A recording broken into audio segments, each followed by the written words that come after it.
Vous avez utilisé un mot qui me pose question, madame, peut-être à 3 reprises. Vous dites « j'ai exagéré ». Exagéré.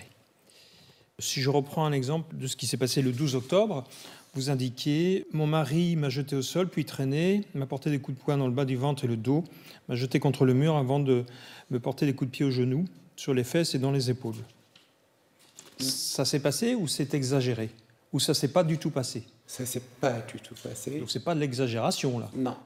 C'est de l'invention? Non, mais je vous parle en général, en fait, des violences oui, qu'il y a mais eu moi, en général. Mais sur ce jour-là, les coups au ventre, non. J'entends, madame, mais vous avez utilisé le mot « j'ai exagéré », donc je veux vraiment Oui. que ce soit clair et Oui, je veux savoir oui. ce qui est vrai et ce qui est faux. Oui. Il est ici pour des violences commises sur vous, madame. Oui. Je ne sais pas si vous vous rendez compte. Bien sûr. C'est un délit que de dénoncer des faits qui n'ont pas existé, madame. Non, mais j'en suis pas consciente. C'est quand, là, j'entends, en fait, que je me dis, mais j'ai vraiment dit ça, en fait. Mais en fait, ça s'est pas passé comme ça, mais comment j'ai pu dire ça? J'ai été choquée tout à l'heure quand j'ai réentendu mon audience. Alors, ce qui est décrit par le médecin urgentiste, œdème douloureux du mollet gauche, du coude gauche, de l'épaule gauche, échymose du poignet gauche, de la pommette droite, contusion des 2 genoux, douleur abdominale diffuse et dorsale, tristesse, pleurs et colère, tout ça n'est pas dû à des violences de votre mari. Non, j'ai déjà mal de ventre, c'est quand je suis hyper stressée. Mais est-ce qu'il y a des éléments dans ce que je viens de décrire qui résultent de violences commises par votre mari? Non. Je n'ai pas d'autres questions. La Cour vous remercie, madame. Vous pouvez aller vous asseoir. Merci. Monsieur l'avocat général, la Cour va vous entendre dans vos réquisitions. Madame la Présidente, Madame, Monsieur, il y a des réquisitions qui vont être adaptées aux péripéties de cette audience, évidemment, dans la mesure où je ne soutiens pas l'accusation concernant les violences commises par conjoint ou concubin. Il n'y a pas suffisamment d'éléments qui subsistent. Il y a des points d'incertitude, des points d'ombre.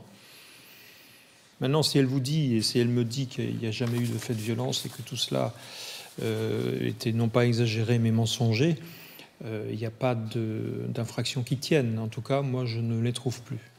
On peut expliquer la plupart des constatations du médecin urgentiste par le fait que son mari aurait voulu la maîtriser aussi, sans forcément l'abattre. Donc, relax de ce chef-là. Culpabilité pour le fusil à pompe Remington 22 longs rifles au pied du lit.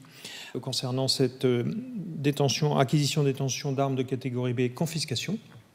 Et à titre de peine complémentaire, tel que ça a été décidé par les premiers juges, interdiction de détenir ou porter une arme soumise à autorisation pendant la durée qui avait été fixée, c'est-à-dire 5 ans.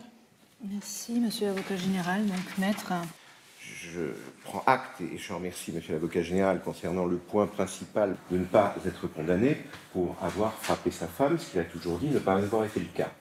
Je reprends acte, je vous remercie. Je sais aussi qu'il faut peut-être complémenter les éléments qui vous ont été donnés, parce que vous pourriez prendre une décision différente. Alors vous avez, me semble-t-il, dans ce dossier, les déclarations de madame aujourd'hui, déclarations qui certes pourraient être des déclarations liées à un état d'emprise, mais vous avez pu l'interroger totalement librement. Vous avez très clairement pu voir que vous n'aviez pas quelqu'un qui était devant vous, qui était quelqu'un de soumis et qui obéissait.